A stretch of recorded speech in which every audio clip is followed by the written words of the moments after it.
Mi querido Esteban, qué gusto verte.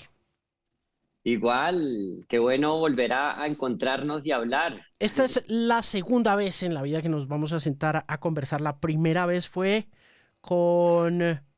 ¿Cómo se llamaba? ¿Primer acto? Sí, hace mucho tiempo, Mm. mucho tiempo. Primer acto. Es verdad, la primera, o sea, yo siento que nos encontramos unas cuantas veces, pero fue conversada rápida. Claro, sí, Pero en así algún... profunda, Sí, nunca... sí, fue desde el primer acto. Y creo que fuiste de los primeros que estuvo en el podcast cuando apenas lo estaba arrancando, ¿te acuerdas? Así es, así es. Y eso fue hace, a ver, el primer acto salió en el 2012. Claro, que nadie sabía que era un podcast en ese momento. Exactamente, exactamente. Era un tema curioso. Estabas escuchando mucho, me acuerdo mucho que estabas oyendo Pomplamoose.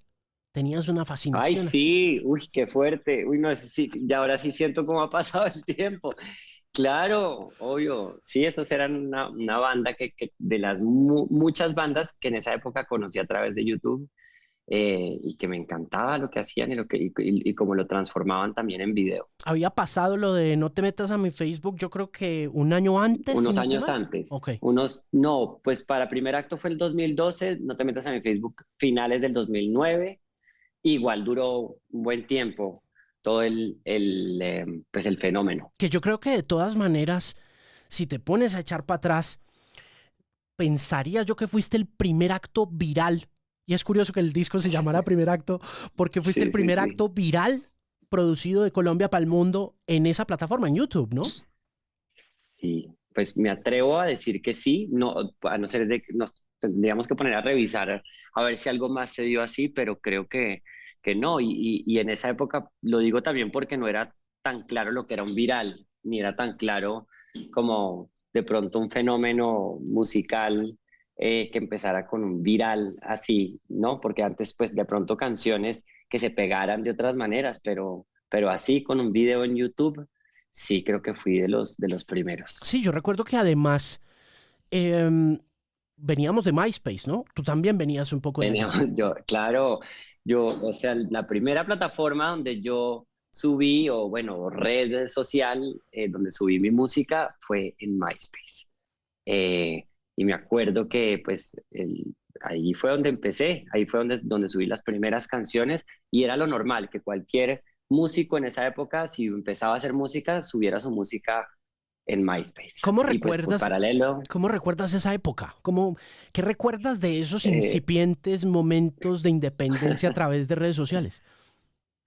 pues realmente era algo como muy nuevo para mí, y yo era como un niño aprendiendo a montar bicicleta, ¿no? Como empezando a descubrir qué es lo que hay. Entonces, de pronto creo que el hecho de venir de estudiar, digamos, estudiarte, pero como en el énfasis de audiovisuales y medios electrónicos, y nos mostraron diferentes plataformas en Internet donde había proyectos artísticos, y donde la gente también subía su música. Y entonces me acuerdo que lo que yo usaba en esa momento era Last.fm, me acuerdo, para oír música y conocer canciones.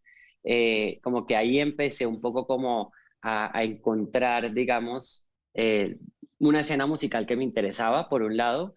Y también a través de MySpace conocí otros músicos latinos en esa época con los que me sentí identificado. Por ejemplo, recibí un mensaje apenas, pues subí mi música, de Carla Morrison en ese momento a través de MySpace, diciéndome que había conocido mi música gracias a Julieta Venegas, que acababa de hacer un tweet.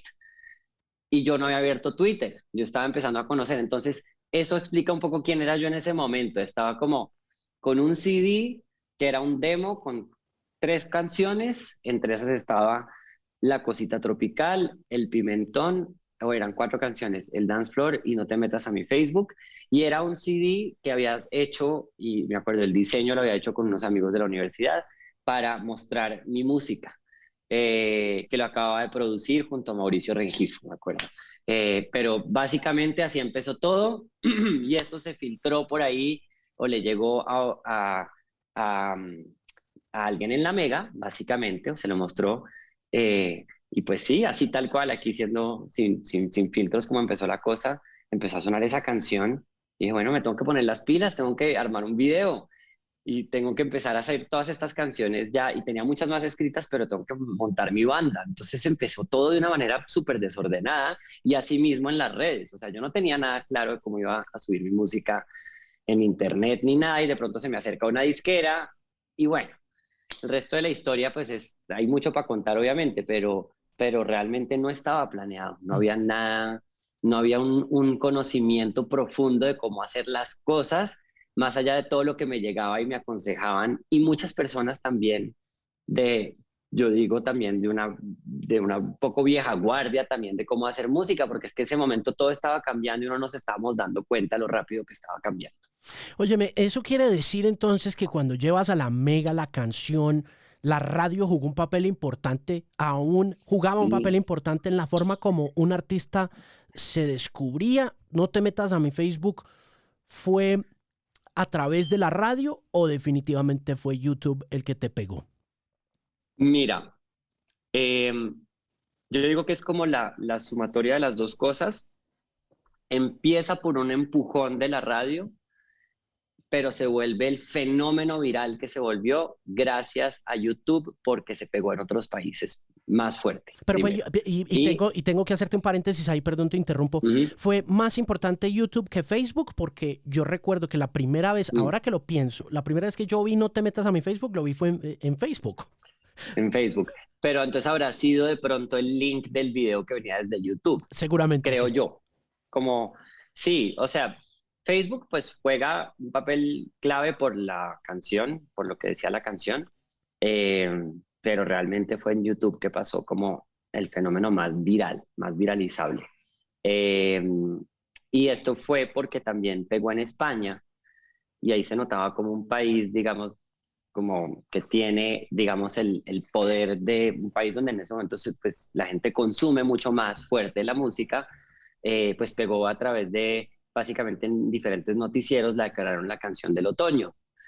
Así, yo sin ni siquiera saber. Y así fue que se me acercó Universal Music España, que fue como el primer acercamiento que tuve con una disquera en ese momento. Entonces, realmente sí creo que la radio jugó un papel clave porque la empezaron a poner y de la nada, me acuerdo, es que la gente me decía, oiga, estaba oyendo su canción, ¿no? Como que en la mega y estaba sonando una y otra vez y la ponían, creo que en ese 5 veces al día, creo que era pues algo bueno, No, ¿no? O pues sea, solo claro, así alta que, rotación, o alta sea, rotación. alta rotación y pues sin yo ni siquiera saber si realmente yo no fui a hablar con nadie, les llegó y dijeron, a ver, esto es un claro hit, punto, hay que ponerlo, habla de lo que está pasando, Tim.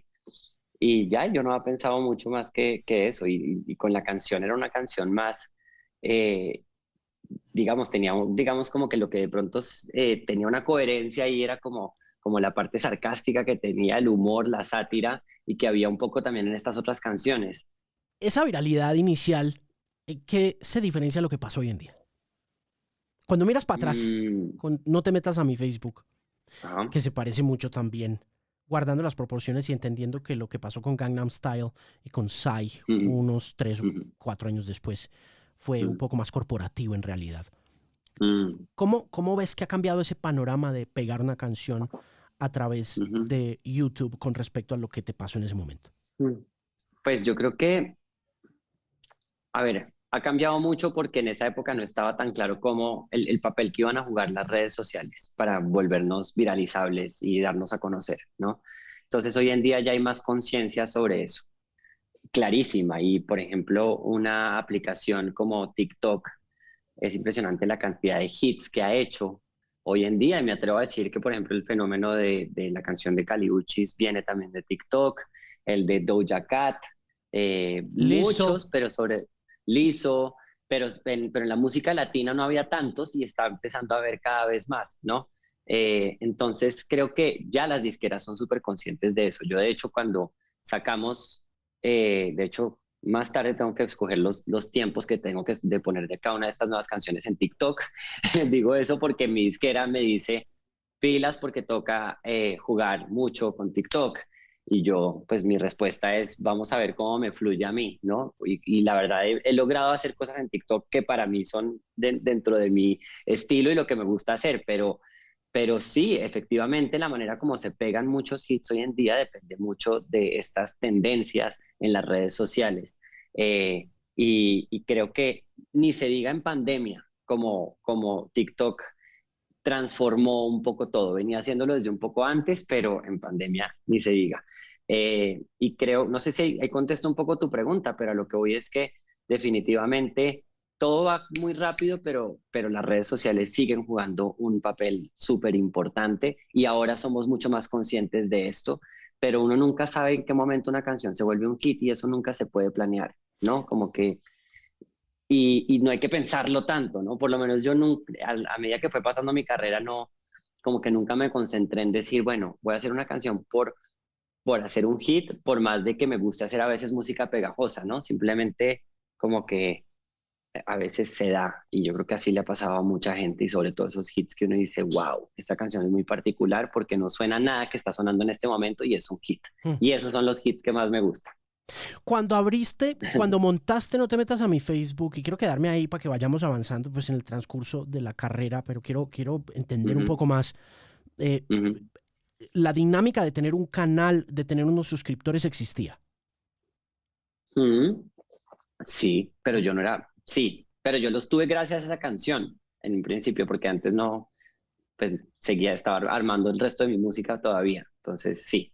Cuando esa canción se pega, ¿qué piensas? ¿Qué pasa? Y te Ujú. abordan las disqueras.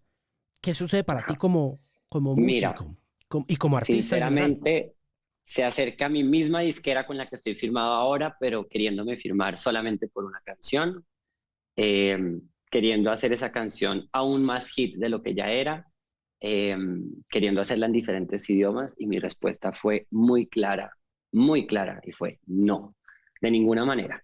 Pues porque eh, pues creo que simplemente sentí y oí lo que yo quería hacer y ya tenía muchas, es que ya tenía mi disco primer acto armado en ese momento, ya estaban todas las canciones empezando a tomar forma y era un disco muy eh, alternativo latinoamericano y eso para una disquera en España que venía a oír esta canción de pronto querían algo un poco más electrónico y con una onda un poco más pegajosa y más en la misma onda y aunque primer acto tiene muchos sonidos que para mí están muy relacionados también como con esta música, digamos como cincuentera, sesentera que tomaba en, sí, desde No te metas a mi Facebook y otras canciones, igual era un disco que tenía un statement y tenía una posición y era un disco estético, ¿no? Como con una posición estética muy particular y dentro de algo que no sonaba a algo particular que se hiciera en Colombia en ese momento, ¿no? Lo que estaba pegando era el tropipop, pegaba de pronto el reggaetón que estaba empezando a sonar puertorriqueño y pues por ahí había propuestas rock o balada pop, ¿no? Pero como esta onda así, no. Y yo sí quería ser muy fiel a eso y tenía todas estas canciones y cuando les puse estas maquetas a los señores de Universal allá en España al principio dijeron como, no. Y decían, suena muy latinoamericano. Realmente lo que decían era eso, suena muy latinoamericano. Con todo y que tenía una onda muy particular de propuesta pop, decían eso. Y yo al final dije, bueno, no, pues dejemos las cosas así. Y entonces en ese momento simplemente se hizo una licencia con esa canción y dos canciones más, La Cosita Tropical y El Dance Floor, si no estoy mal, y ya. Y mi siguiente disco salió independiente de la mano de la revista Shock. De Así acuerdo. fue el primer acto. Entonces, pues eso fue lo que sentí, pero sí tratando de entender mucho, mejor, más que yo pensar si quería ser un One Hit Wonder o no, sí, como que eso ya con el tiempo lo fui entendiendo más, simplemente tenía muchas ganas de mostrar toda una cantidad de canciones que tenía por mostrar y que había hecho, y donde una canción, como No te metas a mi Facebook, era una canción más y era una canción que eso tenía ese doble filo, ¿no? Y para mucha gente simplemente era un viral, para mí era una canción de burla y de crítica a mi generación, y ya. ¿No? Entonces, pero pues todas las canciones del primer acto tenían algo que quería decir y que un poco como que complementaban esta bandeja, ¿no? Pues como artística que quería presentar en este primer disco. Entonces, pues así fue, eso era un poco lo que yo sentía en ese momento, pero igual, pues obvio, había muchas voces por ahí que daban diferentes opiniones constantemente, managers que llegaban, managers que se iban, y bueno, y mi familia apoyando, que eso sí es algo que siempre ha estado muy presente. ¿Te preocupó el éxito en el sentido de lo que puede llegar a significar eso para el camino que debe emprender un artista inmediatamente después de encontrarse con él así aparentemente de sopetón? Sí, obvio. O sea, lo que me preocupaba era, a mí no, o sea, como que ahí entendí lo que es el éxito inmediato, instantáneo y como muy, como que ser viral no significa necesariamente tener un público cultivado, sí, que uno va tratando en el en vivo. Y eso era un poco lo que yo entendí desde el principio y por eso me bajé de la nube, ¿no? De ser un viral. Como que entendí que definitivamente tenía que, pues, tener todo este camino que construían la mayoría de músicos que yo admiraba, incluso. Y por eso en el momento que tuve las primeras colaboraciones que tuve, representaban tanto para mí, ¿no? Porque eran colaboraciones con artistas o con los que compartía ya una escena y un modo de ver la música o artistas que habían sido referentes para mí que admiraba muchísimo, ¿no? Como Andrea Echeverry y pues ya en el siguiente disco Natalia Lafourcade o Carla Morrison que la había conocido un tiempo antes o Lisa Omet de Bomba Estéreo, ¿no? Como que todo eso para mí era lo que realmente estaba haciendo como que hiciera parte de una escena y empezar a crear un público sólido y fiel. Entonces, sí, pero lo fui entendiendo con el tiempo y de entrada uno se da cuenta, ¿no? Como que si había un show, o sea, hacer un show por una canción, no, pues eso no. Y yo creo que todas las personas que llegan a la industria de la música de entrada con un viral o con un mega hit, se dan cuenta que no es suficiente y sobre todo no hay que quedarse ahí. No hay que quedarse ahí porque es el camino para volverse un one hit wonder inmediato y que solo te asocien con eso, ¿no? Entonces, como que entendí y dije, bueno, aquí lo que importa es seguir haciendo mi música y empezar a hacer todo lo que veo que hace la escena que yo sigo, ir a hacer festivales, hacer shows donde la gente me vea a mí cantando en vivo con mi banda, llevar estas canciones del disco a un lado B en vivo, ¿no? Como que la importancia del en vivo fue clave para mí, como ver cómo otras bandas que admiraba, pues en su show es que realmente tienen un público que es fiel y que es el que realmente los sigue. Y eso fue lo que me interesó y fui entendiendo desde que empecé a viajar y yo creo que desde la primera vez que vine a México, por ejemplo, y toqué en el Vive Latino, que fue apenas teníamos el primer acto, antes de que saliera Caótica Belleza. Entonces, como que ahí entendí un poco por dónde iba lo que quería hacer. ¿Cuánto tiempo te toma esa construcción inicial de la audiencia? Que es algo que yo creo que los artistas que puedan estar viendo esto, los aspirantes artistas que puedan estar Mm, viendo mm, a esto, no se concientizan que deben hacer. mm. Y, y- y parece como una idea de sentido común, pero el sentido Pero común ya sabemos que es lo menos común que tenemos. sí, ¿Cuánto tiempo te tomó? de acuerdo. Mira, a mí me tomó, eh, yo digo que en 2 discos, o sea, en Caótica Belleza empecé a sentir un público que me seguía a mí por mis canciones, más allá de lo que te decía, de no te metas a mi Facebook y que precisamente el público que me sigue a mí, que va a verme a mis conciertos, le da igual esa canción, pues porque ya ni siquiera la canto. Entonces, sí, yo siento que fueron esos 2 discos porque ya en Amor Libre empecé a ver un público, pues es decir, como que la cosa ya pasó fue a otro nivel, ¿no? Como en términos de los espacios que me daban en festivales y como que ya había de alguna manera como entrado a una escena del en vivo, ¿no? Y fue clave el papel de los festivales. Fue clave haber tocado en el primer Estéreo Picnic que toqué, que si no estoy mal fue el 2016, no fue antes, Sí, tuvo que haber sido mucho antes, 2014, por ahí. 2014, 2014, 2014, porque me acuerdo que cuando volvimos a tocar, en el que toqué Amor Libre, que fue hace 2 años, 2 o 3, se pasa el tiempo y con pandemia uno se le pierde un poco todo. Pero sí, entonces el primer Stereo Picnic, el primer Vive Latino que hice, eh, haber ido a tocar al LAMC en Nueva York, también el Lollapalooza Chile, que fue también por la época de Caótica Belleza, como que todo eso definitivamente construyó una credibilidad, por un lado, eh, y también sustentándolo con shows a riesgo producidos por nosotros. Es decir, en esa época llenar un teatro mayor para presentar Caótica Belleza, eso fue lo que yo dije, wow, hubo una conexión desde el primer acto, vamos por buen camino, porque la gente, sacamos este disco y hubo un sold out en el Teatro Mayor, en una ciudad, en un país donde sabemos que vender boletas no es fácil, ¿no? Y pues apenas sacan un segundo disco, entonces como que ahí fue que dije como, bueno, sí, ¿no? Como que ya tengo un público que se ha ido consolidando, pero si es por acá y este es mi camino en la música, posiblemente no sea el de la música mainstream tal cual, pero siempre ocuparé un lado gris que me encanta entre el pop y lo alternativo, Eso ¿no? es, eso Como que es, ahí voy viajando. eso es increíble, ¿no? Ese lado gris. Mm, A sí. mí ese lado gris me, me fascina por una sencilla razón y Mm, es que la radio nunca ha podido en mm, realidad romper ese, no sé si es sí, no sé si es un estigma o si es un estilo, no sé si, sí, pero nunca pudimos implementar una solución de radio para el artista latino alternativo a pesar de lo alternativo. interesante que es, ¿no?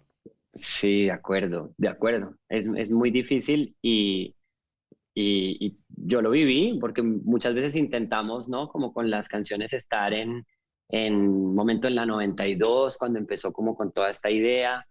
En la X sonó mi música Claro, alguna vez claro. también. O sea, True Love sonó en la X por lo menos y ahí sonó, ¿no?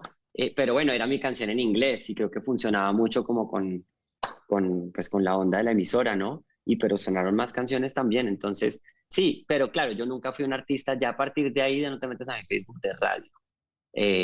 Y sí, yo creo que lo mismo que me pasó a mí le habrá pasado a mucho artista por la misma onda alternativa, ¿no? Como que, y lo fuimos entendiendo, ¿no? Pero sobre todo también lo que me llama la atención es que los números siguen siendo supremamente generosos contigo en Sí. YouTube.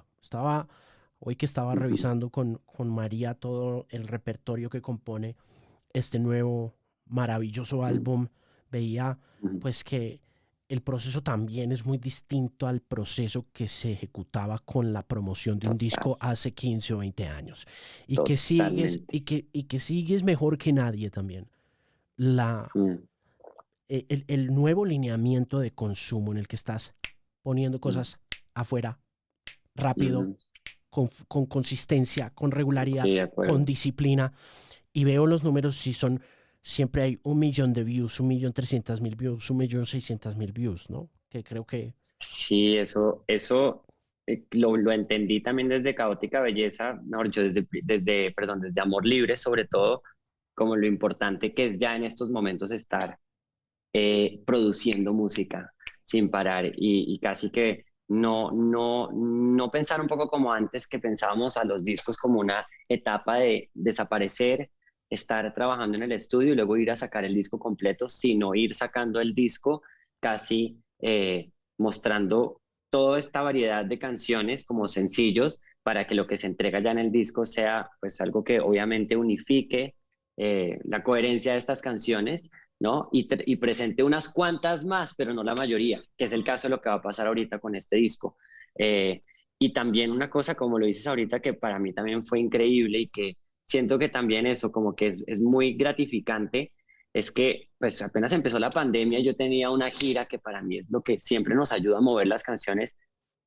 La música se empezó a oír mucho. Yo no puedo, al principio fue difícil los primeros meses porque todo fue un bollo, pero bueno, eso que está sonando ahí, no sé si lo alcanzan a oír, es el organillero de la Ciudad de México que siempre pasan a esta hora. muy Pero bien. bueno, pequeño paréntesis por si se alcanza a oír en algún momento aquí a través de mi AirPod. Eh, pero sí, se duplicaron mis oyentes mensuales en Spotify con estas canciones y siendo muy, como dices, como muy juiciosos en los lanzamientos mes tras mes y viendo que la gente está conectando a través de la música. Y es que en Spotify los números también no engañan porque es orgánico, ¿no?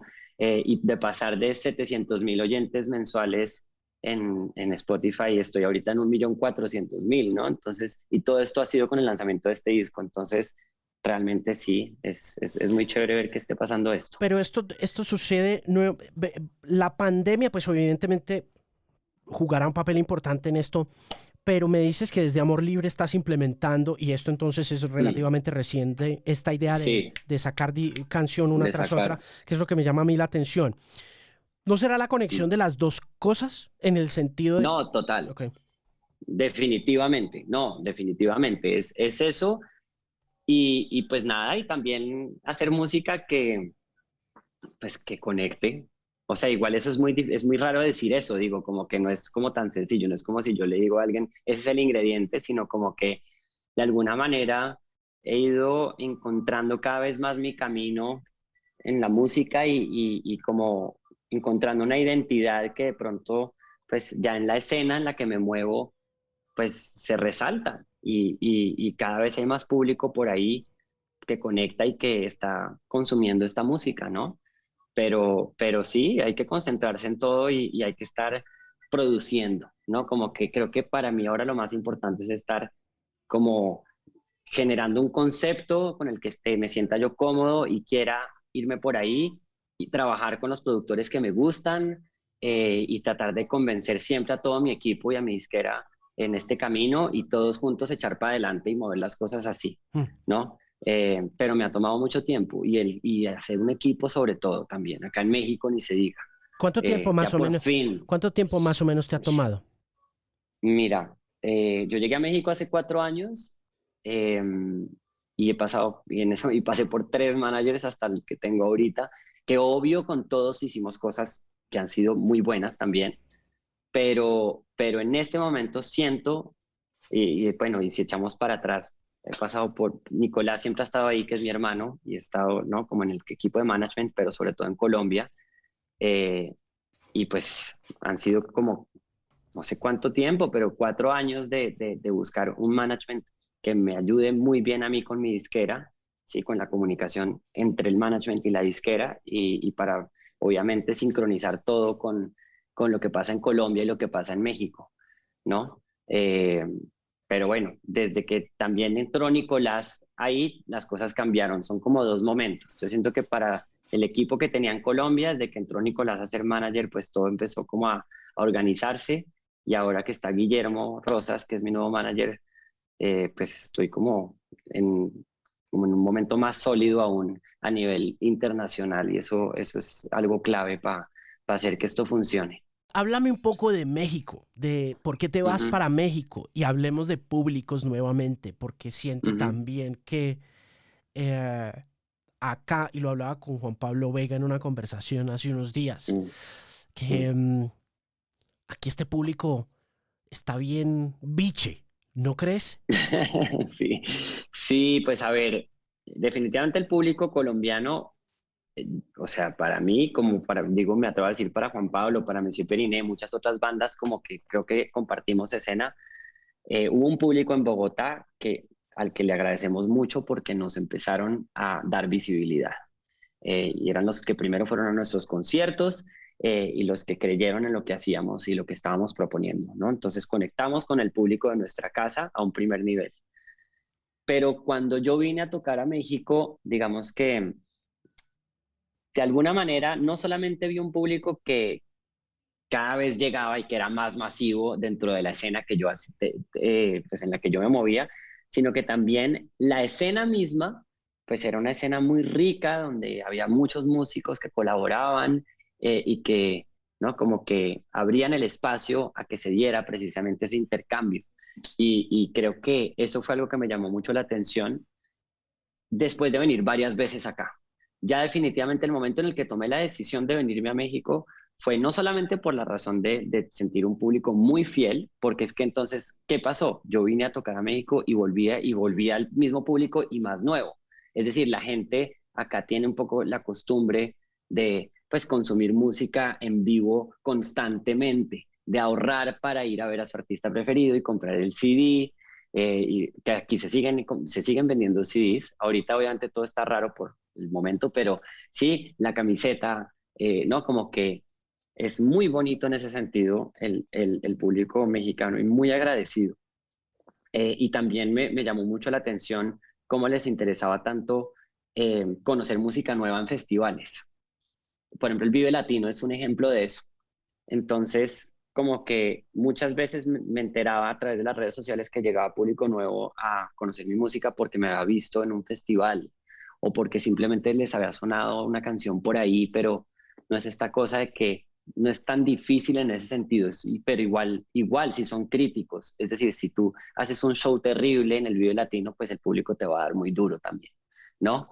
Entonces, eso por un lado, por otro lado, yo estaba en mi comodidad y en mi burbuja y en mi contexto en Bogotá, ¿no? En mi zona de confort y yo necesitaba salir de ahí, ¿no? Como que es algo que creo que para, pues, no para todo el mundo, pero para el proceso creativo de cualquier persona, salirse de la zona de confort es increíble y te lleva a conocerte mucho más e incluso mirarte desde lejos, ¿no? Entonces, como que llegué acá y empecé a entender muchas más cosas sobre mí, ¿no? Y creo que eso también me ayudó a tomar una decisión mucho más drástica pues bueno, eso y las canciones que fueron naciendo de compartir quién es Esteban más allá del personaje Esteban y hacer un álbum que fuera un statement también a nivel no solo musical, sino de concepto, ¿no? Y de mensaje, ¿no?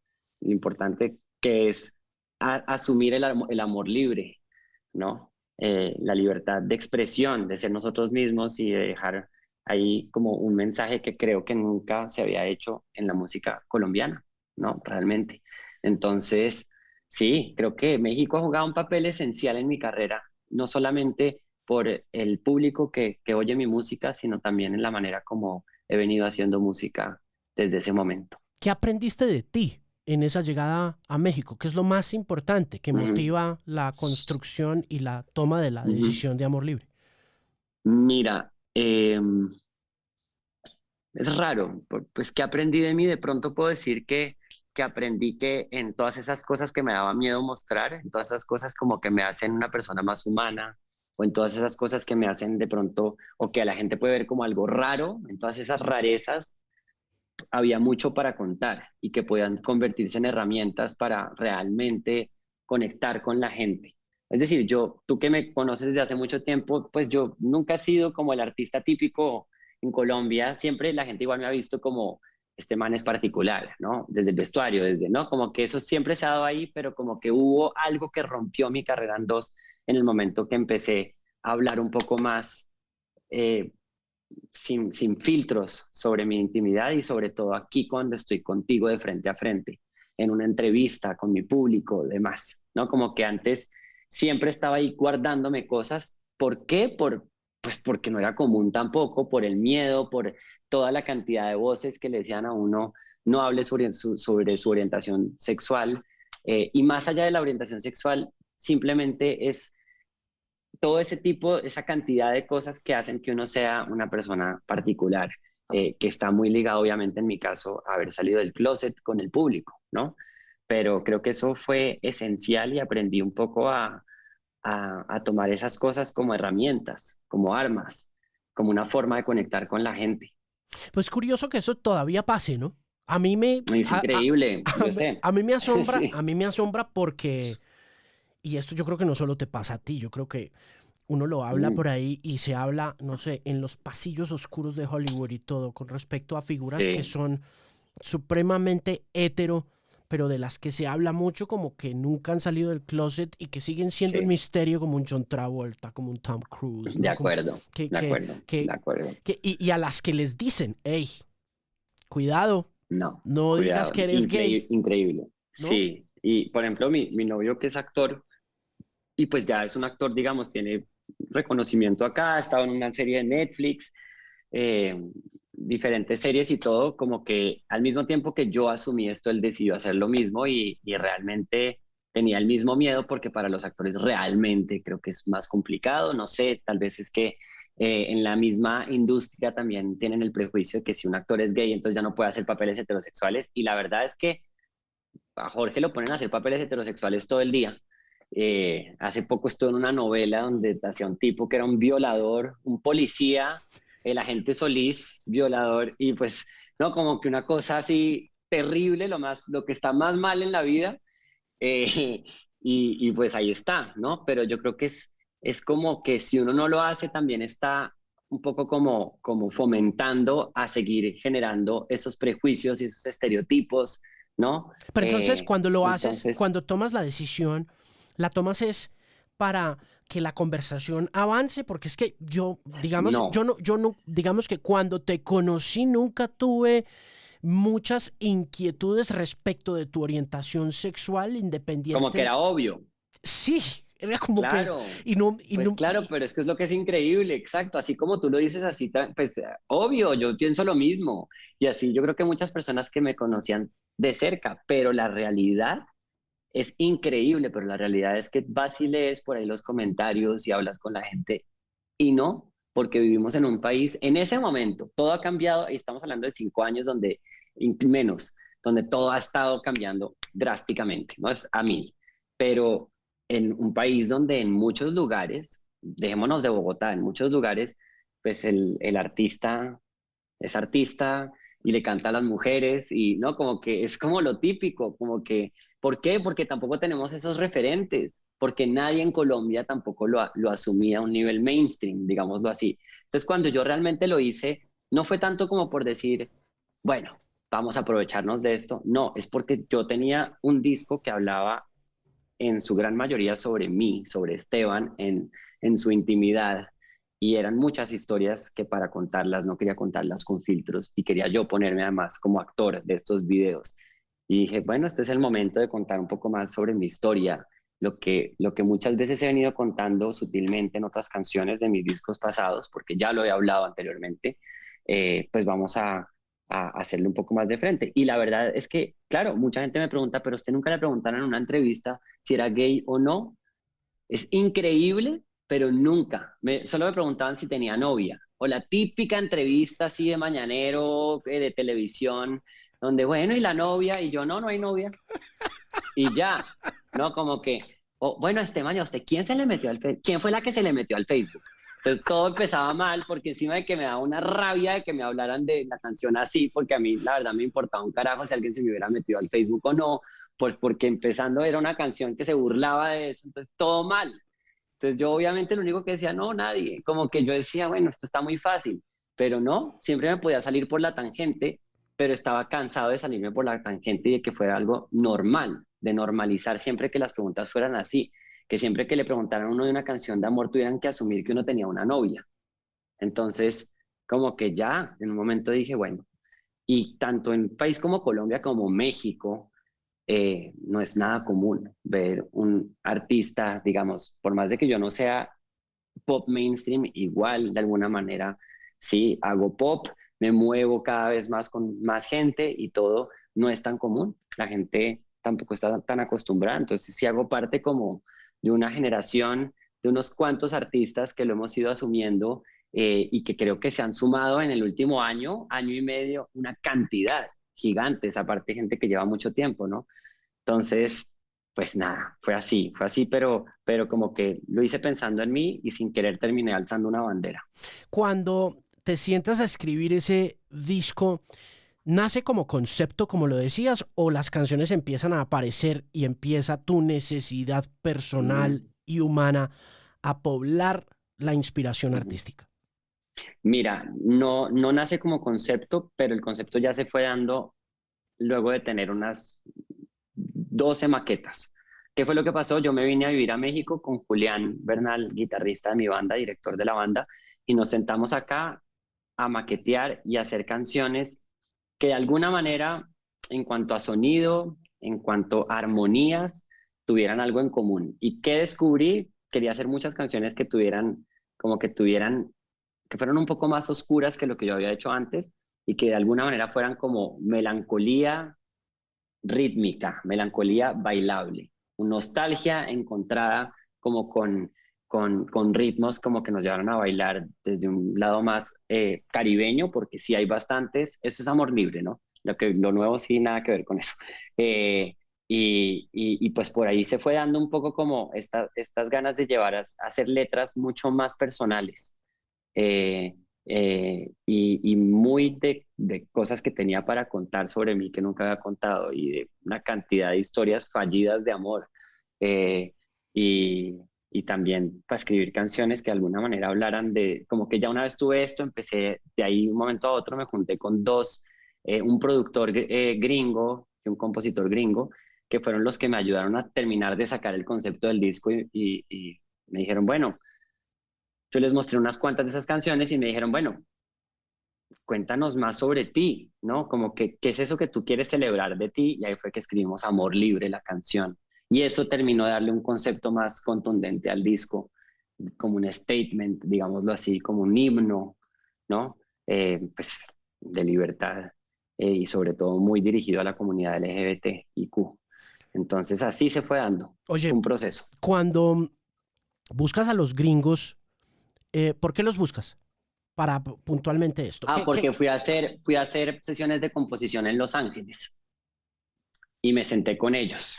Y fueron unas sesiones que me organizaron en ese momento eh, una editora y con Nicolás, como con diferentes amigos allá y pues tuve varias sesiones, varias con gringos y varias también con latinos allá. Entre esos, por ejemplo, tuve una sesión en ese momento con Mauricio y Andrés y con ellos quedaron 2 canciones para ese disco, por ejemplo.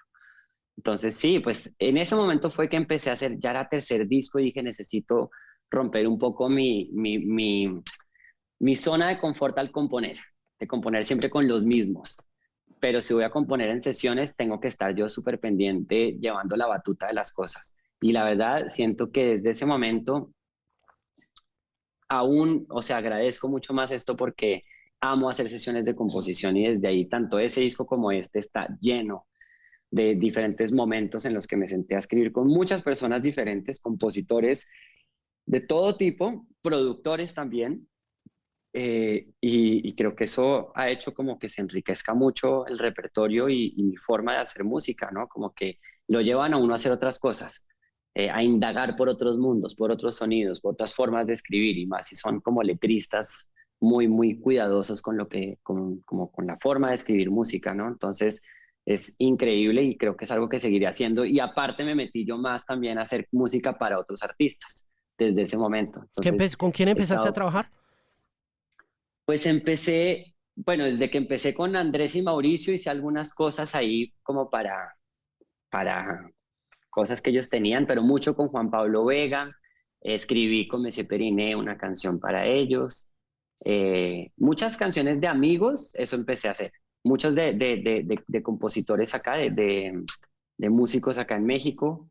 Eh, que vienen o pues que están como empezando a hacer su disco. El otro día me reuní también con una cantante que se llama Natalia Lacunza, española, que salió de Operación Triunfo, con Alex Cuba, no sé, cada vez más tengo que echar, y de hecho me tengo que poner las pilas con mirar todo lo que he escrito porque esas canciones terminan a veces ya pues colocándose o saliendo para el proyecto de alguien, pero como que cada vez estoy más activo en eso y me encanta. Mm. Pero cuando es para mí es una cosa, cuando es para otro es casi que dar todas las herramientas que uno tiene. Entonces yo ya, digamos que en mi editora saben que soy muy bueno como haciendo hooks melódicos, me encanta la melodía, y entonces depende de lo que estén buscando. Y por ejemplo para proyectos de urbano también les interesa a veces como de música urbana, como músicos que vengan de otras escenas y traigan ahí poco como un cambio en las ideas melódicas y demás. Mm. Entonces me encanta, me parece fascinante todo el tema de componer. Mira, dice que nos quedan 2 minutos, pero yo necesito Mm, 5, 6 minuticos más. obvio, no, porque aparte no llegamos al disco. No hemos llegado, no, pero ya, Yo sé, llegamos al disco. de Mira, una. me parece curioso que de todas maneras sigas explorando el amor hetero en canciones como la canción con Rosalén, ¿no? Es un poco hombre-mujer. Ajá. Estás No. el video Ah, no, pero musical. porque Bueno, por lo que es con ella y por lo que Claro, cada uno juega ahí un papel. Pero no, la canción es universal, digámoslo así. pero ¿por qué decides hacer el video como si fuera pareja? ¿Qué te Porque motiva? es una, no, porque, bueno, uno, porque digamos que no está tan pensado como pareja, sino más como una cosa de, ella es la otra artista que canta y expresemos este sentimiento de que viven dos personas, de la lejanía, del aislamiento, de estar a destiempo en el amor, pero cada uno representa a una de esas otras personas sin pensar más allá de como si fuéramos como los actores reales, ¿no? De una relación de pareja pues porque la gente ya sabe que ella es Rosalén y yo soy este man y saben que pues a mí me gusta lo que me gusta, ¿no? Entonces realmente es más que todo la intención de mostrar ese sentimiento, ¿no? Eh, y como esa parte de estar desconectado de alguien y sentirse un poco extraño y sobre todo mostrar en ese video un momento real que creo que mucha gente ha sentido en este momento pandémico, ¿no? Del aislamiento, además en el video se ve cómo estoy, se está contado un poco desde mi perspectiva de un día a día en medio de estos momentos, ¿no? Entonces, fue más que todo por ahí. Mm. Mira, háblame de Lila Downs y del comienzo del álbum. Esta es una de esas que no Ujú. está todavía afuera, ¿cierto? Va a estar No afuera, está todavía va a afuera. estar afuera Ya en... cuando esta entrevista salga, va a estar afuera. Bueno, perfecto. Pues si volvieran a hacer, la escogí además para abrir el disco porque uno es la canción que le termina dando el título al disco eh, por muchas razones. Primero, es una canción que le escribí a mi mamá en la mitad de la pandemia, la escribí en conjunto con una compositora colombiana que vive en Los Ángeles, que se llama Jimena Muñoz, y que creo que casi que el momento en que empecé a escribir con ella fue como un momento así de catarsis y de terapia y de conocernos muy bien y hablar mucho sobre cómo ambos nos hacía falta Colombia en general, pero un poco como nuestra mamá y las personas que nos dieron nuestra forma de ver el mundo.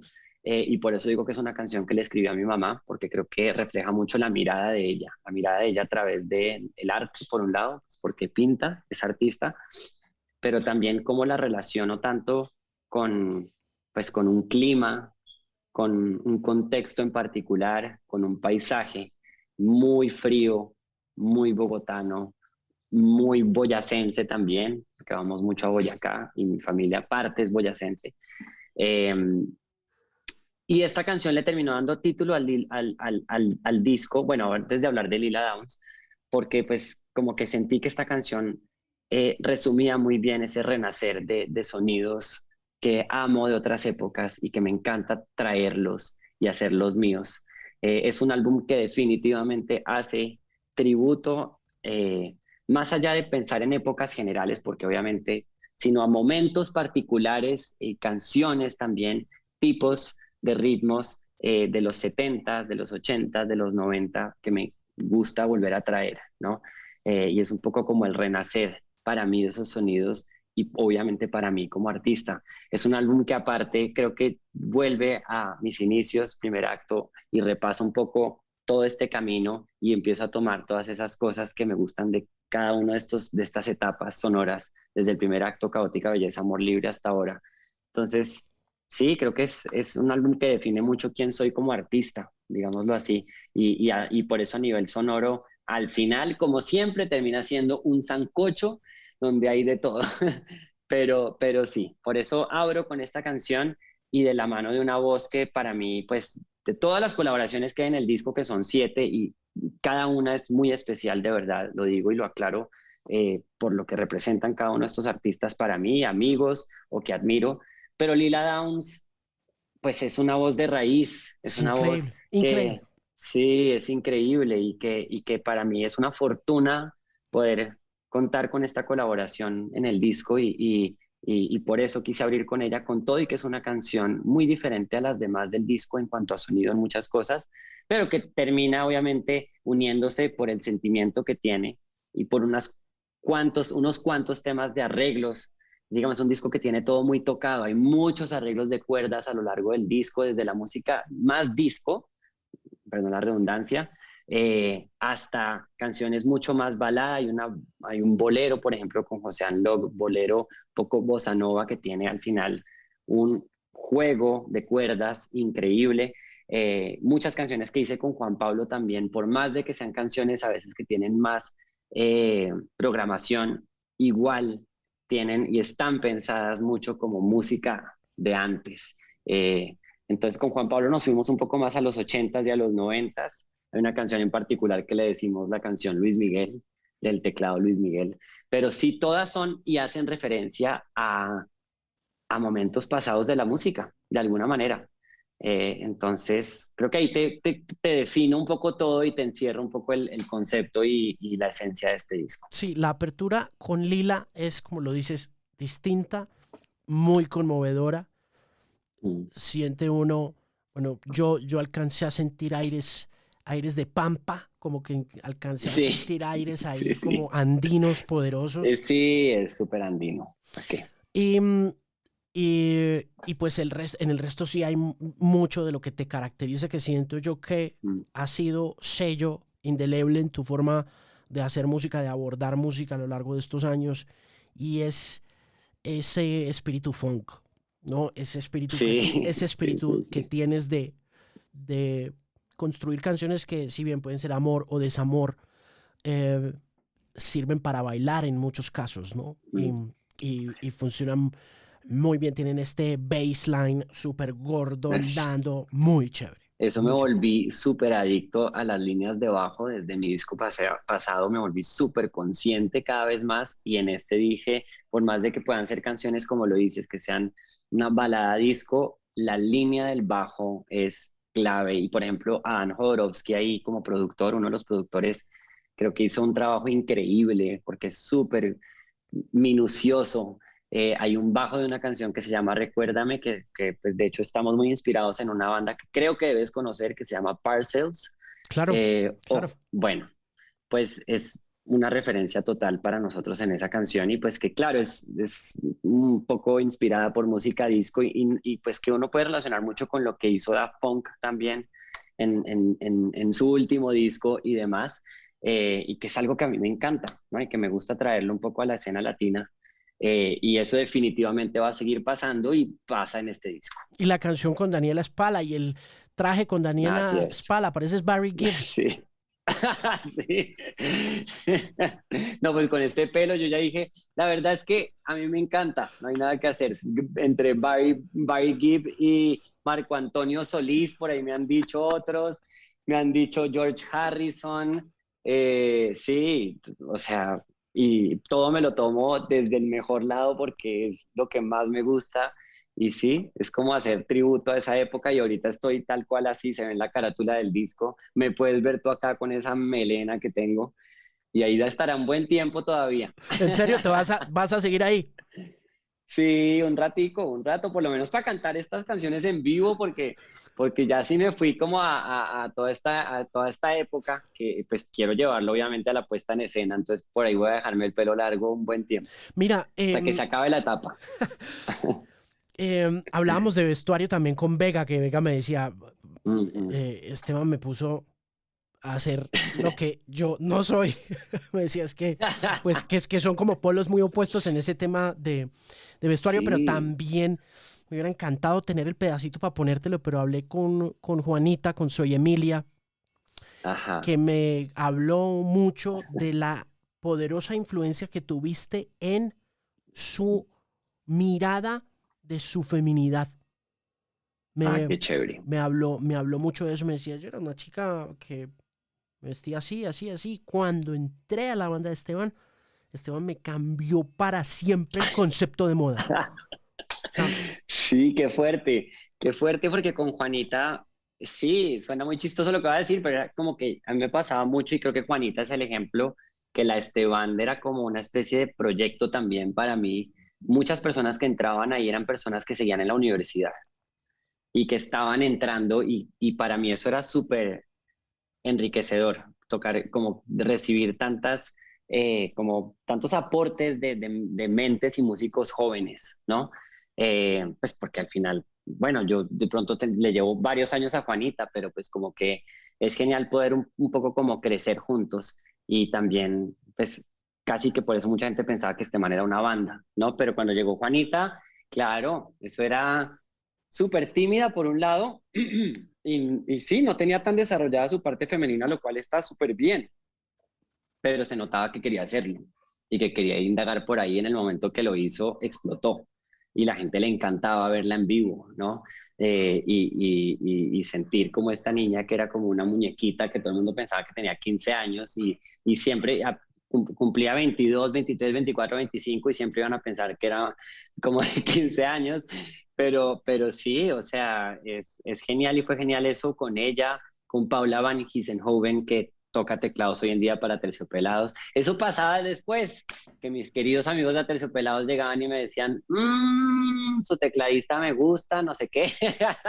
Se los llevaban, pero todo bien, todo bien. O sea, de eso se trata también. Entonces, así pasó mucha gente y muchos músicos que quiero mucho y que hoy en día los veo con sus proyectos personales o tocando en otras bandas y eso está genial. ¿Te preocupa que al abrir el abanico de posibilidades íntimas, abrir el corazón íntimamente, expresarte libremente, se te encasille simplemente por cuestiones auditivas o audiovisuales dentro de la comunidad LGBTIQ, nada más por la simple naturaleza que tiene el mercado?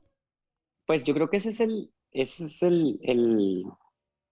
sí, como el miedo que tuve más grande al principio, como de ser encasillado por eso, pero pues bueno, por un lado sigo dándome cuenta que la mayoría de mi público son mujeres heterosexuales. Entonces creo que conectan por un lado por la parte del sentimiento, tal cual ahí. Eh, y pues creo que en mi disco anterior como que fue el disco donde más hice un statement alrededor del tema, porque creo que se tuvo que dar así. Cada vez me doy más cuenta que la gente pues termina conectando por simplemente como por la música, ¿no? Pero no me preocupa en el sentido de poder también ser una, digamos, una voz y una cara que de alguna manera abra un camino para muchos otros músicos que hacen parte de la comunidad LGBTIQ, ¿no?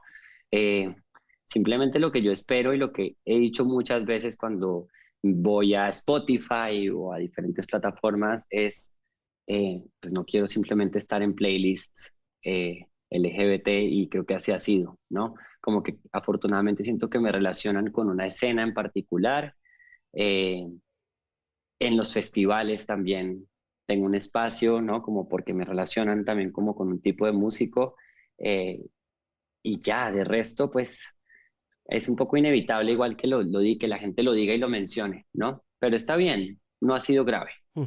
No, y eres una influencia para todo tipo de músicos y una inspiración para todo tipo de músicos, ¿no? Muchas Independientemente gracias. de la orientación sexual que yo creo que en realidad, independientemente de lo importante que es que hayas abierto el corazón a todo ese tema, para muchos de nosotros que amamos la buena música no tiene tanta importancia. Entonces, De acuerdo. que sea esta también la oportunidad para cerrar la entrevista felicitándote porque está increíble el Muchas disco. gracias, Alejo. Las realizaciones visuales maravillosas, todo el trabajo muy bonito, muy bien pensado y como siempre artísticamente impecable todo. Felicitaciones, Esteban, y Me gracias alegra. por estar en el podcast. Es un gusto tenerte acá.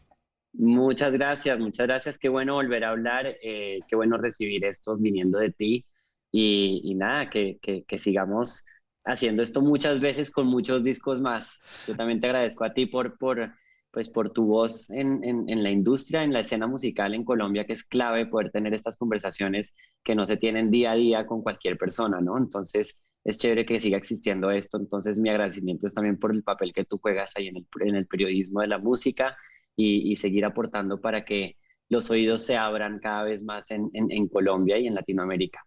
Ojalá pueda verte pronto. Un abrazo grande, Esteban, y nos vemos muy pronto, ya sea en un show, en un festival o de pronto en México iré a visitarte. Así es, que así sea. Cuídate mucho y mucha Abrazo suerte con todo. grande. Chao. Vale, te cuidas.